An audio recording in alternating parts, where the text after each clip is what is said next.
There is nothing so wonderful in the world as telling stories. Tous les matins, on essaye de traverser le miroir et de regarder le monde différemment. It is true, I am a woman. Une fois que ce saut est fait, tout devient possible.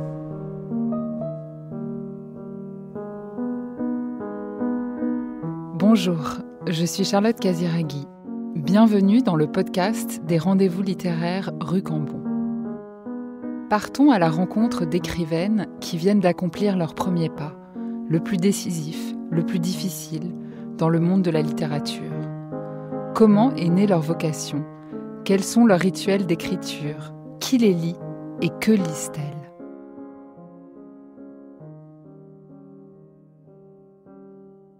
Raphaëlle Redd, vous avez 27 ans et venez de publier Adicou, votre premier roman aux éditions Grasset. C'est un roman d'initiation qui prend la forme d'un road trip, celui de votre héroïne Adicou, qui décide un matin d'été de plaquer son travail dans un fast-food parisien pour partir au Togo sur les traces de son père, en compagnie d'une narratrice éthérée, à la fois bienveillante et détachée. Son but ? Répondre à la question qui semble tarauder la société autour d'elle, celle de ses origines. Le voyage se prolonge au Bénin, au Ghana, à New York, sur les bords du Mississippi. Il devient un millefeuille de sensations et d'interrogations et retrace de façon subliminale comment l'histoire de l'esclavage et de la colonisation s'immisce dans celle de votre héroïne.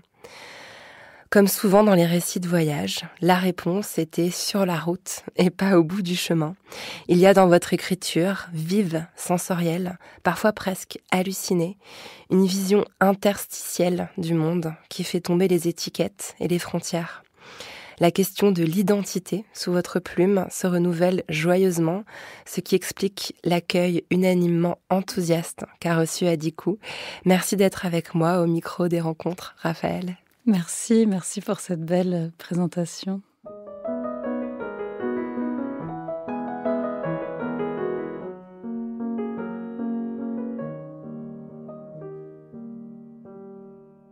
Alors pour commencer, je voudrais qu'on parle de votre rencontre avec l'écriture. Comment s'est-elle faite, Raphaëlle Redd ? Dans un premier temps, le fait d'inventer des histoires, enfin de s'inventer des vies, je crois que c'était mon passe-temps préféré quand j'étais enfant. Et ça l'était toujours quand, en fait, adolescente, je traînais beaucoup sur... c'était l'âge d'or de Tumblr. Et il y a beaucoup de choses à dire sur l'impact que Tumblr a eu sur des jeunes femmes, surtout, je crois. Mais pour moi, ça a été un des premiers lieux où j'ai publié des choses que j'écrivais. J'écrivais des poèmes. Très médiocre, mais bon, c'est ce qu'on fait quand on est ado. Faut commencer quelque part. Et surtout, je lisais. Il y avait une vraie communauté de jeunes personnes qui écrivaient, qui se lisaient mutuellement, etc. Enfin, c'était très chouette. Et en même temps, tout ça se passait beaucoup en anglais. Et à l'époque, mon anglais était scolaire. Donc, beaucoup de mes premiers textes étaient dans une langue que je maîtrisais pas trop. Après, il y a eu plusieurs années où j'ai plus écrit. Et quand je suis revenue à l'écriture, bizarrement, c'était à nouveau en anglais. En fait, il y a un truc avec l'anglais. Je m'en rends compte au fur et à mesure que je parle, mais je crois que j'avais du mal avec le fait d'écrire en français parce que j'avais l'impression qu'il fallait que ce soit bien. Qu'en anglais, j'ai toujours eu une excuse enfin, évidemment, c'est pas bien puisque c'est pas ma langue. Du coup, ça me donnait une certaine liberté. Donc, je crois que la liberté, je l'ai prise là-dedans aussi, dans le fait d'aller d'une langue à l'autre. C'est passionnant d'interviewer comme ça toute une jeune génération d'autrices comme vous parce qu'on se rend compte de la place, de l'importance des blogs. Enfin voilà, les un peu plus âgés que vous parlent beaucoup de Skyblog, vous c'est Tumblr, mais c'est aussi merveilleux de se dire qu'Internet a aussi servi à finalement débloquer des vocations littéraires et à faire circuler des textes et des savoirs aussi. Oui, je pense que ça a eu un rôle super important parce que c'était des espaces aussi d'anonymat. Enfin, c'est-à-dire que où on pouvait être connu et pas connu à la fois, où on pouvait se sentir vu et prise en compte, mais derrière un pseudo et derrière une persona qu'on pouvait se créer en ligne. Et ça, je crois que quand on est ado et qu'on a du mal à gérer le monde autour de soi, c'est assez salvateur. C'est marrant que vous ayez parlé de langue parce qu'aujourd'hui, vous écrivez aussi des articles en tant que chercheuse. Enfin, vous participez, vous contribuez à pas mal de revues en ligne et vous écrivez en anglais, en français, en allemand. Vous êtes d'ailleurs basée à Berlin aujourd'hui. Et justement, je voulais vous demander pourquoi c'était le français, la langue de votre premier roman, et pas une autre de ces langues que vous semblez maîtriser au point de pouvoir aussi écrire dans ces langues? Mais c'est une super question. En fait, c'est quand même vraiment ma première langue, le français, puis c'est la langue que j'ai toujours parlé à la maison et dans l'intimité. Et je crois que ce premier roman, il est... Des fois, je dis en rigolant, c'est un peu le roman de la crise d'adolescence aussi. C'est un peu la crise d'adolescence que j'ai jamais faite. Et du coup, c'était pas très conscient, hein, mais je pense que ça fait sens qu'il soit venu en français parce qu'il vient de comptes à régler avec des expériences que moi j'ai faites en français aussi. Et d'ailleurs, il parle quand même aussi beaucoup de racisme, ou en tout cas d'assignation raciale, de cette question des origines. C'était des comptes que moi j'avais à régler en français avec la France ou la société française. C'est l'enfant en vous d'ailleurs, hein. Il y a pas mal d'endroits où on a des flashs de scènes d'école. Ouais. C'est la petite fille qui parle français en vous qui s'exprimait dans ce livre, c'est ça? Oui, complètement. Et d'ailleurs, c'est pas un hasard, je pense, si les scènes les plus directement puisées dans ma biographie à moi, c'est ces scènes d'enfance. J'ai l'impression presque d'avoir créé cette espèce d'écrin de fiction pour y glisser quelques trucs immédiatement autobiographiques que j'avais besoin de placer quelque part aussi, peut-être pour m'en défaire, je sais pas. Vous parlez de l'importance d'évoquer le racisme, le contexte socio-culturel de votre héroïne, qui est aussi donc un peu le vôtre, on vient de le comprendre. Vous avez fait des études en sciences sociales avant de vous intéresser à la littérature. À quel endroit ces deux disciplines se rejoignent dans votre réflexion de romancière? À beaucoup d'endroits différents. Mais je pense, dans un premier temps, dans le rapport à la lecture, ce que j'ai aimé dans le fait de faire des études en sciences sociales, c'était vraiment d'apprendre à... Enfin, d'avoir l'occasion de lire des textes sociologiques, des textes de philosophie politique qui m'ont donné accès aux textes littéraires d'une autre manière. En fait, je suis en train de penser, par exemple, à un auteur qui a été très marquant pour moi, qui est très important, c'est James Baldwin. Et je pense que j'aurais lu James Baldwin différemment en tant qu'écrivain si j'avais pas eu le biais ou l'apprentissage des sciences sociales en amont, en fait, pour peut-être mieux comprendre ou approcher d'une autre manière ce que James Baldwin écrivait. Donc je crois qu'il y a ce lien-là. Et puis après, il y a au niveau intime, je pense que les deux témoignent d'un besoin assez existentiel d'essayer de comprendre le monde et pourquoi il est comme il est et pourquoi je me sens comme je me sens et quelle place j'occupe au milieu de tout ça. Et donc, je pense que les sciences sociales, au bout d'un moment, moi, je suis arrivée à la limite un peu de ce que ça m'apportait, dans le sens où je me suis rendu compte que je suis quand même beaucoup du côté du sensible et que j'avais besoin de la littérature pour aborder le sensible au sein de toutes ces problématiques sociales aussi. Comme deux outils complémentaires, en fait, pour arriver à décrire le réel. Oui, complètement. Il y a une autre source d'inspiration dont vous parlez souvent et puis qui se ressent dans le livre, parce qu'on entend de la musique dans votre roman. C'est la musique, donc en particulier le rap, qui a été décisive dans votre envie d'écrire. Comment ce glissement de la musique à la littérature s'est fait pour vous? Je pense principalement parce que j'ai été socialisée dans un contexte où je pensais pas que je pouvais faire du rap parce que j'étais une fille. Et du coup, je pense que si j'avais pu faire du rap, j'aurais fait du rap. C'est vrai, mais il n'est pas du tout trop tard, Raphaël. Mais le glissement, c'est même pas tellement un glissement, je crois que c'est un aller-retour. Enfin, c'est assez dynamique au final parce que, par exemple, quand j'étais dans la dernière phase de retravail du roman, je me faisais des relectures avec des instrus de rap que je trouvais en ligne pour essayer de voir si le rythme était bon. Donc, il y a quand même toujours cet aller-retour avec la musique qui est important, mais que je fais pas forcément de manière hyper réfléchie. Mais c'est vrai que là, par exemple, en entendant la question, je me suis dit, c'est vrai que ça fait partie du processus de travail sur ce roman. C'était de me lire à voix haute certains passages dont j'étais pas sûre sur des instrus. Ah, excellent. Ce livre, il est un peu slamé, en fait. Peut-être. D'ailleurs, on sent parfois dans certains passages une rythmique. Parfois, il y a quelque chose qui est peut-être un peu audacieux sur le plan grammatical, mais qui fonctionne très bien sur le plan sonore, en fait. C'est là que la musique intervient. Oui, moi j'aime bien le fait de pouvoir donner la priorité au rythme. Quand j'ai compris que j'avais le droit de faire ça, même c'est-à-dire la priorité au rythme et pas à la grammaire, par exemple, je crois que c'était une prise de liberté immense. Ça m'a vraiment plu. Ouais. C'est ce qui rapproche le roman de la poésie. Idéalement, oui.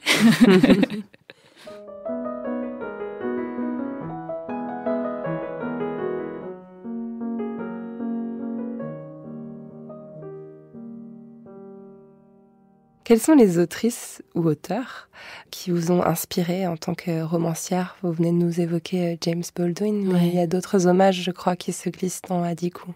Oui, il y en a plein. C'est marrant parce que cette question, elle revient assez régulièrement et elle me fait peur, mais terriblement peur. Et à chaque fois, je me demande pourquoi. Mais je crois que c'est entre autres parce que, bon, évidemment, c'est super difficile de faire le point à un instant T et de dire c'est ça qui m'a inspirée.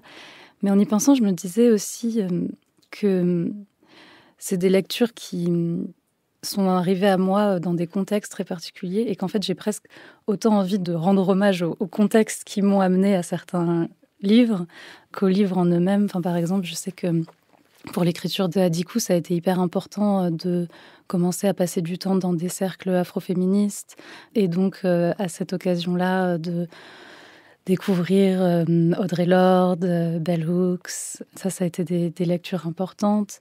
Et puis plus tard, au moment où j'en ai eu le plus besoin un peu de me confronter à cette question du corps, qui est aussi assez importante dans Hadikou, enfin, les corps qui ne sont pas des évidences et avec lesquels il faut composer. Je me suis retrouvée à lire Violette Leduc, qui est aussi d'une certaine manière une influence de ce roman, peut-être de manière moins immédiate. Donc voilà, il y a différentes phases, parce que ce roman a été écrit sur un temps très long aussi. Enfin, là, ça va faire 7 ans que j'ai écrit les premières pages de Hadikou. Donc il y a eu différentes phases. Il y a eu beaucoup de Duras aussi dans le processus d'écriture. C'est une jolie énumération de noms. Je vous ai entendu aussi citer Léonora Miano pour la dimension afropéenne qui est très centrale dans Hadikou. Ouais. Ah oui, non, mais d'ailleurs, merci de me le dire, parce que c'est vrai que Léonora Miano a été une très grande influence aussi, parce que pendant assez longtemps, moi, c'était la seule autrice noire francophone, française, dont les récits étaient vraiment ancrés en France. En tout cas, une partie des textes est vraiment ancrée en France, que je lisais. Enfin, j'aime bien cette idée que des fois, on lit des livres qui nous donnent la permission de faire des choses, et on se dit, mais c'est pas possible, on a le droit de faire ça. Et il y a une espèce de truc un peu enthousiasmant comme ça. Et Léonora Miano, ça a été, je dirais même plusieurs claques de ce genre-là, de vraiment me dire ah, mais si je peux faire ça, alors ouais, j'ai envie d'écrire un roman. Même l'invention du mot afropéenne, j'imagine qu'il sonne comme une autorisation aussi pour vous d'écrire Hadikou, au fond, parce que c'est le même ressort, en fait. Oui, complètement. Et c'est aussi... ce qui est intéressant dans le fait d'écrire un roman, en tout cas comme celui-ci, ou sur ce sujet-là, c'est le rapport aussi entre... essayer de traduire une réalité pour des personnes qui la vivent pas forcément, et en même temps la poser aussi. C'est-à-dire de dire que oui, on raconte une histoire et on va expliquer ou poser un certain nombre de termes, et en même temps c'est une histoire qui est légitime comme d'autres histoires et qui n'a pas besoin d'une notice d'utilisation supplémentaire. Et je crois que ce que fait le terme afropéenne, mais aussi, franchement, l'œuvre de Léonora Miano, c'est exactement ça, en fait. C'est de poser des textes et des termes qui ont leur légitimité propre. Et ça donne une puissance formidable à son travail, mais aussi à des personnes comme moi qui en ont besoin. Vous venez de nous expliquer donc que ce livre a une écriture au long cours. Vous avez mis presque 7 ans à l'accoucher complètement. Comment s'est faite la rencontre avec votre éditrice ? Il y a eu plusieurs phases d'écriture et d'avancée. J'ai fait plusieurs mouvements je l'envoie à quelques maisons d'édition. J'ose pas trop, je me rétracte, je me prends des refus, je le remets dans mon tiroir, je le ressors un peu après, ce qui explique aussi le fait que ça ait duré un petit peu. Ensuite, la rencontre avec mon éditrice, elle s'est faite dans un premier temps par le biais d'un agent littéraire allemand, donc assez inattendu. Excellent, ah ouais, c'est fou ça quand même. C'était un chemin très, très bizarre. Parce que c'est Juliette Josse, votre éditrice chez Grasset, qui accompagne beaucoup d'auteuristes qui rencontrent beaucoup de succès. Ouais. Et c'est passé par l'Allemagne. Et donc ça a été absolument extraordinaire, parce que, évidemment, c'est génial de travailler avec elle. C'est super enrichissant, et surtout... je suis quand même arrivée un petit peu avec mon texte et un peu mon cœur brisé aussi quand même de refus essuyés plus tôt. Et en fait, les choses ont commencé à se débloquer 1 mois après que moi, je me sois dit, ça y est, il est temps de faire une espèce de deuil de ce projet. Et vraiment, je me rappelle, je me suis dit, bon, voilà, t'as tenté, c'est pas grave, tu pourras réécrire, tu pourras retenter quelque chose. Et puis tout d'un coup, les choses ont basculé. Mais du coup, je pense que Juliette, d'une certaine manière, m'a ramassé moi et a ramassé le texte un peu à la petite cuillère aussi par moments, où j'avais plus trop de certitude. Donc le fait de pouvoir profiter de sa sensibilité et en même temps de son savoir, c'est extraordinaire, c'est trop cool. Cette intuition qu'il y avait vraiment un très très beau livre qui se cachait derrière cette purée étalée au sol qu'il fallait ramasser. Un peu, ouais, c'est ça. Et vous vous rappelez de l'émotion que vous avez ressentie quand vous avez tenu entre les mains pour la première fois cet objet, ce livre-là qui est posé devant vous sur la table aujourd'hui? Oui. Mais c'était drôle parce qu'en fait, le roman est paru en janvier, c'est-à-dire que les premiers exemplaires imprimés, c'était juste avant les fêtes de Noël.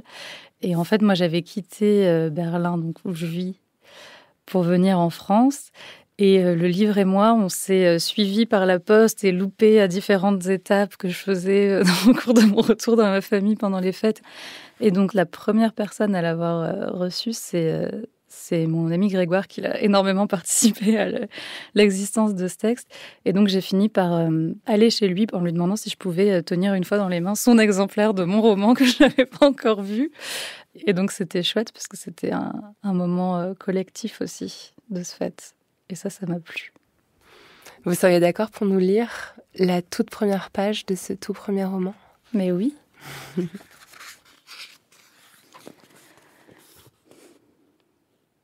J'étais enfoncée dans le creux du canapé à boire du cidre à la bouteille quand elle a appelé. C'était l'été et j'avais mes habitudes. Après le travail, je retrouvais un garçon blanc dans un bar où j'en embrassais un autre pour lui souhaiter bonne nuit. Puis je m'endormais avec l'homme pâle qui payait le loyer et je me réveillais sans lui. Je prenais mon petit déjeuner, je fumais des cigarettes et je buvais du cidre à la bouteille jusqu'à ce qu'il soit temps de mettre le pantalon et le polo avec le logo jaune. C'était l'été et je transpirais dans le métro et aussi dans la cuisine du fast-food. On était censé laver les polos tous les jours et les pantalons tous les 2 jours ou quelque chose comme ça.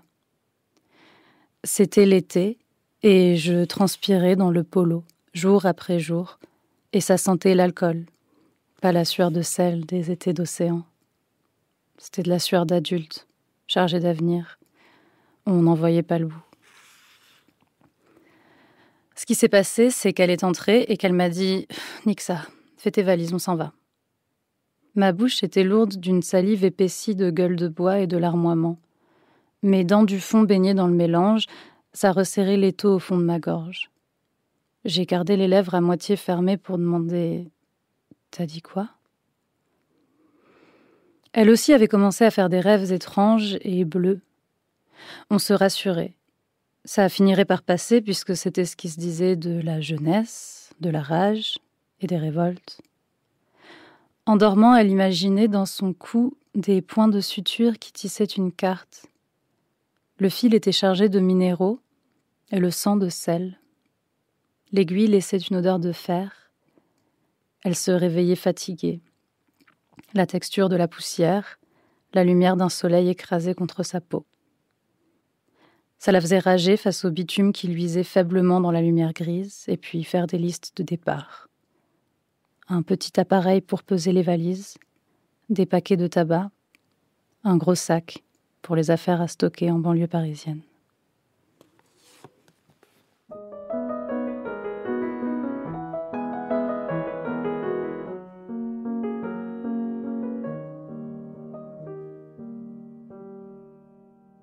Raphaël, dans cette seconde partie, je voudrais qu'on s'intéresse au processus d'écriture de ce livre-là. J'ai envie de vous imaginer, savoir à quelle heure, sur quelle table vous l'avez écrit. Je sais que vous avez passé un petit moment au Togo où se passe une partie de l'intrigue pour son écriture. Comment ce séjour a-t-il infusé le texte ? Ouais. En fait, ce qui s'est passé, c'est quand j'ai commencé à vraiment m'y mettre sérieusement. J'aime bien me dire que je vais faire les choses très vite et ensuite mettre très longtemps. Donc, j'avais fait un planning comme ça et j'étais en mode, en 1 an, le roman, c'est bouclé. Et donc, j'avais un rythme très fixe où je sortais du travail, j'allais toujours dans le même café et je travaillais 3 heures et après, j'allais me coucher. Et enfin, il y avait quelques étapes entre deux, mais... Et ensuite, j'ai obtenu la résidence. Au cours de ce travail-là, je me suis rendu compte que j'étais en train d'inventer une histoire qui tenait pas la route. Et en fait, ce qui va pas, c'est qu'il y a toute une partie de ce roman qui doit se dérouler au Togo. Et il faut que j'aille au Togo. Et moi, j'ai des origines togolaises, donc c'était pas du tout un hasard de choisir le Togo comme le lieu où allait se dérouler ce roman. Et en même temps, c'était super difficile d'y aller. Et donc, la résidence à la Maison des Artistes de Baguida, à Lomé, ça a été assez salvateur parce que tout d'un coup, j'avais une raison. J'avais une espèce de protection. J'y vais en tant qu'autrice, je vais écrire, je vais travailler sur mon roman. Et donc, je suis arrivée là-bas et je passais ma journée enfermée à écrire. Et donc ça, deuxième étape où je me suis dit, du coup, ça sert à rien en fait d'être là. Mais ça a été assez intéressant parce que vraiment, ce texte m'a donné un courage que j'aurais pas du tout dans la vraie vie. Ça a été la vraie vie du coup, mais c'était vraiment un moteur très fort pour sortir, pour aller au marché, pour monter dans les taxis, pour aller dans des endroits parce que j'avais envie de camper aussi vraiment ce récit-là. Et du coup, moi, en fait, ça m'a énormément apporté personnellement. Souvent, quand je pense à quel point c'est de l'autobiographie, de l'autofiction, j'ai toujours cette idée que ça peut pas être de l'autofiction puisque la fiction a précédé l'auto, en fait. Enfin, la fiction a précédé le réel. Alors, je sais pas ce que c'est le terme pour ça. En tout cas, vous racontez en geste de sortir pour aller pêcher les sensations qui vous permettaient de peindre dans le livre, parce qu'il y a vraiment énormément de descriptifs, de couleurs, d'odeurs, de textures, de poussière, de gestes très précis des habitants. Et on sent qu'effectivement, il y a un côté presque reportage dans ces descriptions. Donc vous êtes vraiment allé les chercher spécifiquement pour l'écriture. Oui, mais aussi parce que moi, j'étais assoiffée de ces gestes-là. Enfin, c'est quelque chose que je fais porter à Adikou dans le roman, mais qui est à moi.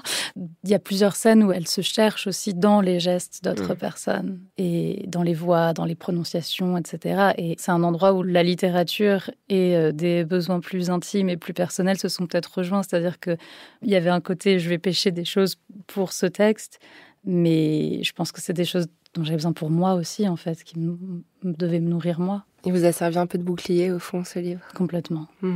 Ouais. J'ai vu passer sur les réseaux sociaux des photos de grandes affiches en craft sur lesquelles vous avez écrit des mots, collé des post-it. On dirait presque le tableau d'un policier qui fait une enquête, vous savez, dans les polars. Est-ce que je peux en savoir un peu plus sur ce mystérieux outil ? Écrire ce texte, ça a été très difficile pour moi. Maintenant, quand je le refeuillette, je me dis, mais comment il a pu me causer autant de crises existentielles ? Mais il y a eu vraiment beaucoup de périodes de chaos total. Et donc, régulièrement, il y a eu notamment beaucoup de réagencements de l'ordre des chapitres. Je pense que chaque partie a été déjà racontée à l'envers, et puis remontée à l'endroit, et puis retournée, etc. Et du coup, à chaque fois que j'avais une espèce de crise, tous les 6 mois, je dirais, en moyenne... J'imprimais tout, ou bien je découpais tout, ou bien je renotais tout sur des post-it, et puis je me faisais des énormes murs. Ce que j'ai posté sur Instagram, c'est 1 ou 2 versions, mais il y a vraiment eu une dizaine de fois comme ça où j'ai eu besoin de faire ça.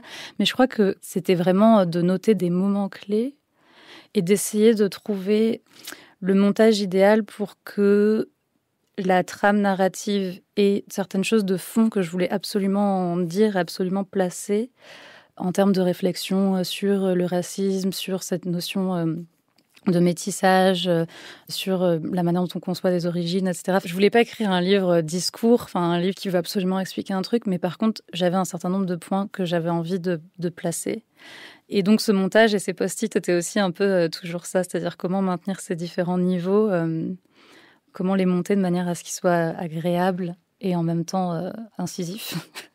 Alors, on l'a entendu dans la première page que vous venez de nous lire, il y a quelque chose d'un peu déroutant au début du livre. On ne sait pas très bien combien on a de personnages sous les yeux. On ne sait pas si on a 2 amies, 2 amantes, une personne qui est double. C'est peut-être plutôt ça la réponse. Il y a une espèce de succession des jeux et des elles, qui est en fait à la fois l'héroïne, Adikou, et la narratrice, donc qui l'accompagne. Est-ce que dans cette écriture à 2 voix, il faut comprendre qu'on a 2 approches littéraires différentes qui cohabitent, 2 romancières un peu différentes qui dialoguent? Ah, j'adore cette interprétation. Mais oui, complètement. Parce que moi, ce que je me dis souvent, c'est que ça m'intéresse de penser le texte aussi comme construction. Enfin, par exemple, le fait d'avoir une narration et qu'au début, on nous dise, voilà, ça c'est une telle, elle raconte l'histoire, ou bien elle n'a pas de prénom parce qu'elle dit « je », et on va admettre que cette version-là de l'histoire qu'elle nous raconte, c'est ça l'histoire. Cette autorité-là, moi, j'aimais bien l'idée de la casser un petit peu. Et du coup, effectivement, plus le roman progresse, plus je dirais que Adikou et la narratrice, elles sont presque en compétition au bout d'un moment pour cette autorité, pour qui a le droit de raconter l'histoire. Elles sont en compétition pour le jeu. À la fin, ça bascule complètement, en fait. Au début, Adikou est le jeu, et à la fin, c'est la narratrice le jeu. J'ai beaucoup réfléchi pendant l'écriture de ce roman aussi à ce que ça veut dire de descendre de l'immigration ou de l'exil sans l'avoir vécu. directement, dans mon corps, etc. Et de ce que ça fait en fait aux histoires. Ça, c'est quelque chose que je retrouve dans les écrits de beaucoup d'autres personnes. Il y a une espèce de pudeur, il y a une vraie difficulté à naviguer les silences de nos parents, qui sont en grande partie aussi liés à des traumatismes ou des besoins, en tout cas pour survivre, d'oublier ou d'essayer d'oublier de certaines choses.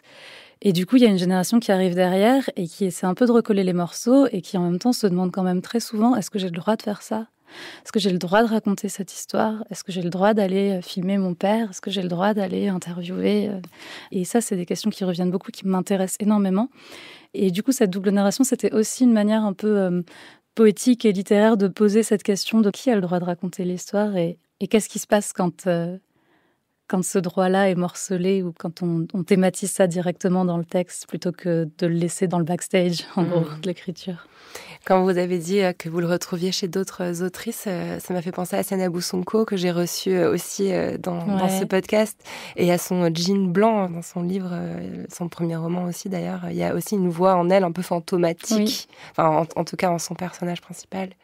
Mais en fait, Jean et Adicou sont nés un peu en sororité. Oui, complètement, j'imagine. Parce qu'on a été beaucoup en contact pendant l'écriture de ces textes. Et c'est Zemmour qui a dit aussi qu'Adicou était un Jean comme un autre, ou quelque chose comme ça. Je trouve que c'est très, très juste. Ouais. Ça ne m'étonne pas qu'elle ait dit ça. Alors, ce texte, c'est aussi vraiment un roman initiatique, tout ce qui est de plus classique. Il reprend aussi les codes, par exemple, du road trip à la Jack Kerouac. Sauf que ce qui est intéressant, c'est que jusqu'ici, le roman de voyage, le roman en voiture, où on va de ville en ville, où on traverse les océans, c'est plutôt un roman d'homme. Ici, votre démarche relève presque du désir de réinscrire ce style littéraire dans un récit de femme. Est-ce que c'était quelque chose qui était volontaire ? Ouais, complètement. Et d'avoir vraiment une approche sensible de ça, c'est-à-dire que je voulais pas nécessairement faire ni la copie conforme de Kerouac, ni l'opposé par principe. Mais je voulais voir ce qui se passe si on mettait un corps de femme et un corps racisé dans ce type de récit-là ou dans ce genre-là. Qu'est-ce qui se passe ? Et je crois qu'une des choses qui se passe, c'est que le corps devient beaucoup plus important parce qu'il représente un danger ou en tout cas un risque. Et donc ça m'intéressait beaucoup. Et puis le rapport à la conquête, moi j'ai pris beaucoup de plaisir à écrire cette dimension-là du personnage d'Adicou qui est à la fois dans un truc de droit devant et très déterminé, qui tient pas en place et qui cherche vraiment quelque chose et qui, dans sa quête, a un rapport à la conquête aussi et qui, en même temps, est pétri d'incertitude et d'insécurité par moments. Et je trouvais que ça, c'était aussi une manière assez intéressante d'illustrer, du coup, est-ce qu'on appelle ça conquête ? Un rapport à la quête qui soit plus sensible et peut-être plus doux et malgré tout extrêmement fort et dans le même temps très fort. Ça me fait penser à cette scène, par exemple, du passage de la frontière que je trouve très symbolique pour cette jeune femme. Il n'a rien d'anodin. Il est chargé aussi de son histoire, de son genre, de l'apparence de son corps.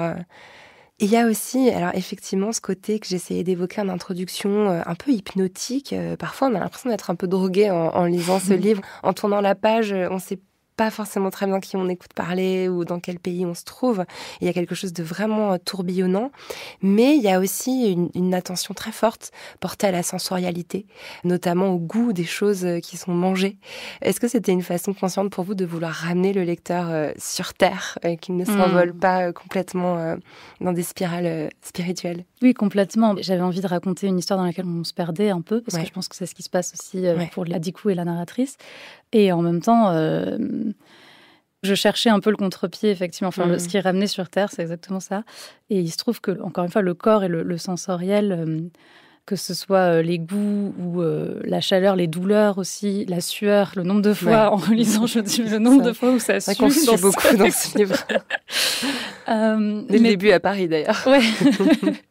Mais parce que je crois que c'était ça qui était important. Et puis, il se trouve que j'ai commencé à écrire Adicou à une époque où je me posais beaucoup de questions sur l'universalité. Ça correspondait aussi à un moment, une discussion qui revient régulièrement, mais j'étais un peu en plein dedans à cette époque-là. La question des luttes universelles et est-ce qu'on formulait nos luttes de manière suffisamment universelle ou trop particulière. Je me suis un peu libérée de toute cette histoire.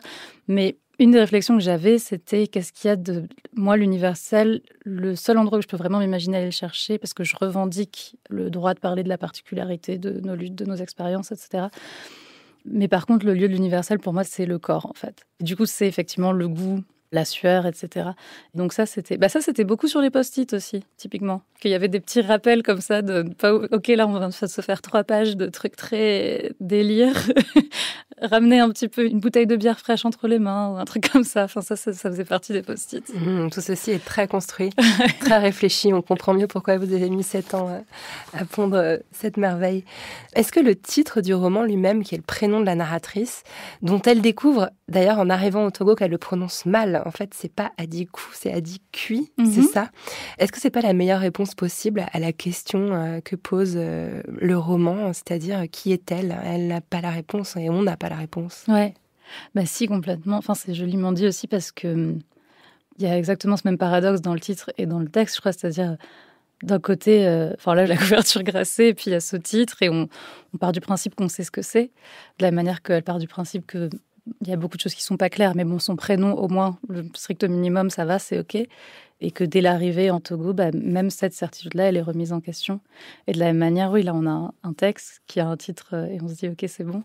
Et puis, en fait, dès le début, ce nom-là est complètement dérouté par l'histoire. On se trompe.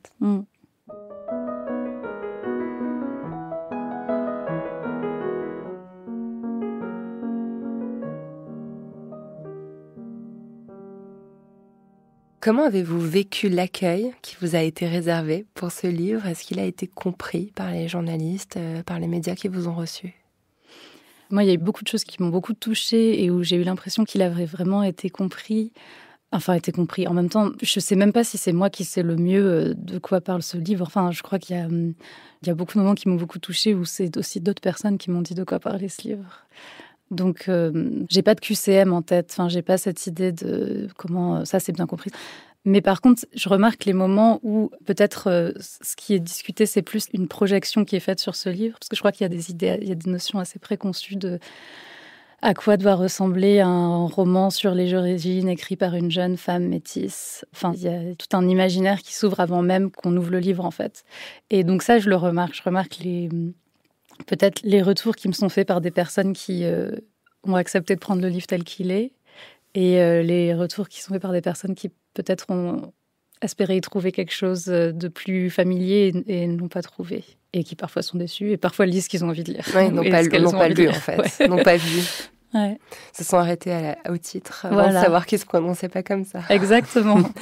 Parmi les retours que vous avez eus en librairie de la part de lecteurs ou de lectrices, quel est celui qui vous a le plus surprise ?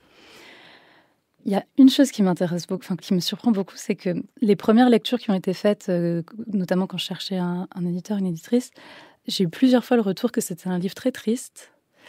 Et moi, je n'avais pas forcément cette impression-là. Et donc, quand il est sorti, je me suis dit, mais voilà, j'espère que je ne vais pas être la meuf qui déprime tout le monde en librairie et que tous les lecteurs et lectrices vont venir me voir en me disant, c'était trop triste votre livre. Et pour le coup, jusqu'ici, du côté des lectrices, j'ai l'impression que c'est pas la tristesse qui prévaut dans la lecture de beaucoup de personnes. Et ça me fait plaisir et ça me surprend sans me surprendre. Ça me surprend par rapport aux expériences des mois juste avant, mais en fait, c'est tout à fait en accord avec ce que moi j'avais en tête en l'écrivant. Moi, je ne l'ai pas trouvé triste non plus. Tant mieux. Je trouvais qu'il y avait beaucoup d'émotions contradictoires. Peut-être que c'est vos proches qui le trouvaient triste parce qu'ils imaginaient aussi quelque chose derrière de plus personnel. Peut-être, ouais, mais même je pense par exemple à une éditrice qui a ouvert la discussion sur le texte en me disant bon, c'est triste. Hein. Ouais. C'est dur, quoi. Peut-être une façon de dire oui, c'est en dur. Fait, et ça c'est vrai. C'est sûr que c'est dur. Là, on travaille sur la traduction allemande et du coup, je me retrouve à relire le texte très peu de temps après la publication, ce qui est assez difficile par moment. Et c'est vrai qu'il y a des passages où ça m'affecte. C'est moi qui l'ai écrit, je devrais savoir qu'il se passe ça à ce moment-là. Et en fait, ça se passe et je me dis Donc oui, je comprends d'où ça vient, mais j'espère qu'il y a aussi d'autres choses que de la tristesse. C'est des moments que vous aimez, ces moments d'échange avec les lecteurs et lectrices en librairie ? Je trouve ça très chouette. Je crois que ça demande aussi un certain apprentissage. De manière générale, depuis la publication du roman, je me dis, mais il y a tellement de choses que je suis en train d'apprendre de manière express, auxquelles je n'avais pas du tout pensé. Et je crois que notamment les rencontres, il y a un rapport assez particulier aux histoires des autres. Enfin, les gens viennent parfois déposer leurs histoires ou leurs émotions un peu comme ça au creux de ma main et je ne sais pas si je mérite cette confiance. Enfin, et ça, c'est super beau. Ça me touche beaucoup. C'est peut-être ce qui me plaît le plus. Et ça demande toute une réflexion en moi aussi pour essayer de comprendre ce qui se passe. On n'est pas forcément préparé à cette partie-là. Non. Il y a quelque chose qui m'a touchée en vous voyant sortir ce livre en tant que primo-romancière, c'est le soin que vous avez apporté à votre image. Vous avez notamment fait appel à une jeune photographe que personnellement j'aime beaucoup, qui s'appelle Adeline Rapon. Est-ce que c'était important pour vous d'apporter ce soin pour dompter peut-être le sentiment d'imposture qui accompagne, je crois, forcément toute première publication ? Merci pour cette question et pour l'occasion effectivement de parler aussi du travail d'Adeline Rapon, parce que c'est vrai que oui, c'était très important. C'était aussi une manière de dompter le stress, enfin l'appréhension. Au bout d'un moment, l'image, c'est devenu un des rares trucs sur lesquels j'avais l'impression d'avoir encore un minimum de contrôle. Et en même temps, je trouvais ça chouette de voir ça comme une manière de me donner et de me protéger. Enfin, je crois qu'il y a quelque chose qui se joue au niveau de l'image qui est à la fois de l'ordre de la générosité et de la protection. Et de se rendre compte que ces deux trucs-là peuvent exister ensemble et que c'est pas soit je m'ouvre complètement à tout le monde et à n'importe qui, ou bien je suis en sécurité. Il y a un moyen de faire coexister les deux. Et ça, c'est quelque chose que j'ai vraiment senti dans le travail avec Adeline.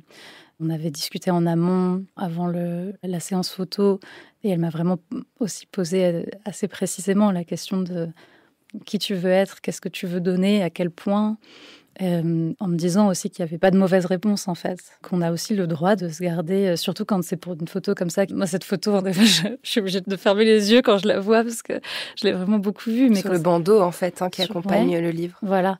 Donc, en librairie, sur les couvertures, etc., c'était important aussi d'avoir une image qui ne soit pas forcément complètement transparente. Et pour d'autres utilisations, je trouve ça super d'avoir des photos qui sont plus proches de moi. Donc, ouais, cette question de l'image, elle est vraiment importante. Alors, pour finir, j'ai un petit questionnaire final. J'aimerais que vous me répondiez le plus brièvement possible à ces quelques questions. Quelle est la chose la plus surprenante que vous ayez apprise en étant écrivaine? Le nombre de personnes qui travaillent à la création d'un livre. Je trouvais ça très impressionnant. Et le niveau de connaissance et de savoir-faire que j'ai trouvé à plein d'étapes différentes de cette fabrication de livres. Qu'est-ce que les gens seraient surpris d'apprendre sur vous? Je crois qu'on a entamé avec le fait que je voulais être rappeuse. Ça va être compliqué de rajouter un truc. Mais oui, je pense... Enfin, je ne sais pas si c'est forcément surprenant, mais je crois le fait que j'adore la littérature, j'adore les romans, mais que j'aime aussi beaucoup d'autres choses et que j'aimerais, dans une vie idéale, toucher à un moment plus à la poésie, peut-être plus au film, à beaucoup d'autres formats différents. On attend la suite alors. Quelle est votre idée du bonheur parfait? Le calme, je crois. Mais c'est peut-être parce que j'en manque en ce moment. Quel conseil donneriez-vous à quelqu'un qui veut exprimer sa créativité? De faire des phases sans réseaux sociaux. C'est un peu pragmatique comme conseil, mais je m'en rends tellement compte pour moi dans mon rapport à la création. On parlait de Tumblr tout à l'heure, je suis hyper contente qu'Internet existe. Mais je suis aussi contente d'avoir découvert au fil des années que parfois il faut faire un cut. Enfin, moi, il me faut ça en tout cas pour réussir à créer et à trouver le calme. Hein. On en revient à ça. Ça me semble un excellent conseil, moi aussi. En un mot, comment aimeriez-vous qu'on se souvienne de vous en tant qu'écrivaine? Je ne sais pas du tout si j'y suis, hein. Enfin, ou si je vais y arriver. Mais j'aimerais bien qu'on dise courageuse. C'est un beau mot. À quoi ressemblera le deuxième roman, Raphaël Red? Radical et doux. Je crois que c'est l'histoire de quelqu'un qui a besoin d'aide et qui la trouve. Et ça me fait plaisir d'écrire cette histoire-là. J'ai très hâte. Merci beaucoup. Merci Raphaël. Merci à vous.